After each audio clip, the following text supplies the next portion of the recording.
2026 সালের এপ্রিল মাসে বাংলাদেশের রাজনৈতিক অঙ্গনে প্রধান আলোচনা কেন্দ্রবিন্দুতে পরিণত হয়েছে নিষিদ্ধ আওয়ামী লীগের হঠাৎ মাথাচাড়া দিয়ে ওঠা। 2025 সালের মে মাসে অন্তর্বর্তী সরকার আওয়ামী লীগকে সন্ত্রাস বিরোধী আইনে নিষিদ্ধ করার পর এবং 2026 সালের শুরুতে অনুষ্ঠিত ত্রয়োদশ জাতীয় সংসদ নির্বাচনে জয়ী হয়ে বিএনপি সরকার গঠন করার পর দলটির কর্মকাণ্ড ও পুনর্বাসন নিয়ে নানান বিশ্লেষণ দেখা দিচ্ছে। অনেকে মনে করছেন সরকারের পক্ষ থেকেই আওয়ামী লীগকে সক্রিয় করার চেষ্টা চলছে। রাজনৈতিক কার্যক্রম নিষিদ্ধ থাকায় দলের নামে মিটিং মিছিল না করতে পারলেও অন্যভাবে সংগঠিত করার চেষ্টা চলছে বলে সূত্রের খবর। অন্যদিকে নিষেধাজ্ঞার বিরুদ্ধে আইনের আশ্রয় নিয়ে আইনি প্রক্রিয়ায় ফিরে আসার চেষ্টা চলছে। 12 ফেব্রুয়ারি জাতীয় সংসদ নির্বাচনের পরের দিনেই দেশের প্রায় 15টি জেলা ও উপজেলায় আওয়ামী লীগের দলীয় কার্যালয় খোলা হয়। বিএনপি নেতাদের উপস্থিতিতে পঞ্চগড়, ঠাকুরগাঁও, মাগুরা, দিনাজপুর, খুলনা, চট্টগ্রাম ও ঢাকায় কেন্দ্রীয় কার্যালয় খোলার চেষ্টা হয়েছে বলে খবর। ফেব্রুয়ারি থেকে এপ্রিল পর্যন্ত সংখ্যাটি কিন্তু আরো বেড়েছে। বিভিন্ন উপজেলায় আওয়ামী লীগের নামে পোস্টার ব্যানারও দেখা যাচ্ছে।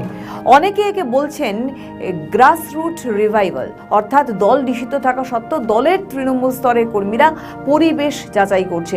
ভারতের অবস্থানরত দলের সভানেত্রী শেখ হাসিনা নেতাকর্মীদের মানসিক প্রস্তুতি নিতে বলেছেন। জানা গেছে, তিনি বলেছেন জেলে যাওয়ার ঝুঁকি নিয়েও নেতাকর্মীদের দেশে ফিরতে হবে। বিএনপি সরকারও আওয়ামী লীগ নেতাদের দেশে ফিরিয়ে এনে বিচারের মুখোমুখি করতে চায়। তবে আওয়ামী লীগ নেতারা এই মুহূর্তে দেশে ফিরতে আগ্রহী নয়। তবে ভারতে থেকেই এলাকায় দল সংগঠিত করার বিষয়ে তারা বেশি আগ্রহী। তারা চান অনলাইন অ্যাক্টিভিটি করতে ও দেশের ভিতরে যারা দল সংগঠনের কাজ করবে তাদেরকে অর্থ সাহায্য করতে।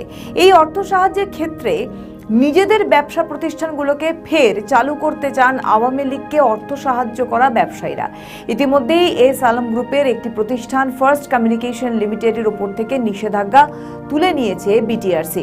শুধু তাই নয়, ব্যাংক রেজলিউশন বিলের মাধ্যমে একত্রিত হওয়া 5টি ব্যাংকে ফের এস আলম গ্রুপের হাতে ফিরিয়ে দেওয়ার প্রক্রিয়া শুরু হয়েছে। অর্থাৎ আওয়ামী লীগের কার্যক্রম পরিচালনায় অর্থ সাহায্যের পথ খোলা শুরু হচ্ছে, যা আওয়ামী লীগের পুনর্বাসনের গ্রিন সিগন্যাল।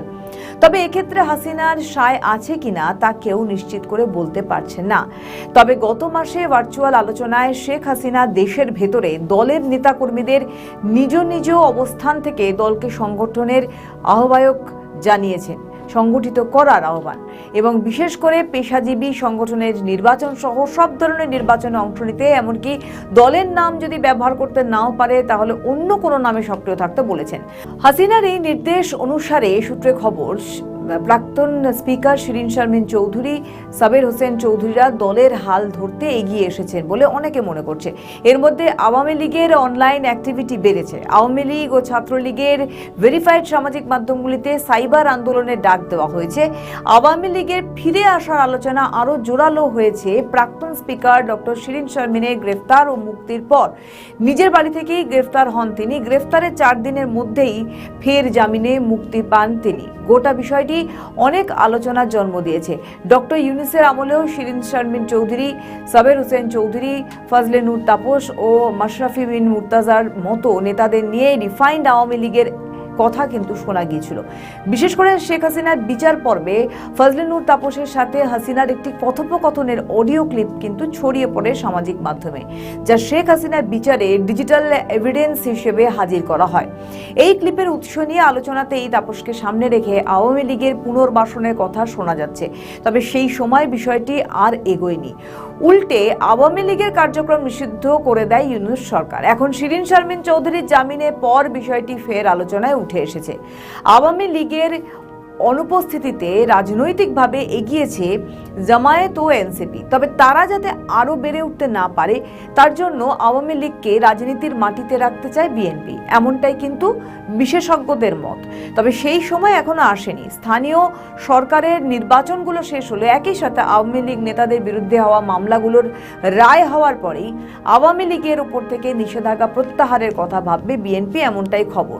কিন্তু তার আগে আওয়ামী লীগের সমর্থকরা যাতে রাজনৈতিক চর্চা চালিয়ে যেতে পারেন তার জন্য সরকারের সাথে সমঝোতায় এই বিকল্প ব্যবস্থা হচ্ছে বলে জানা যাচ্ছে।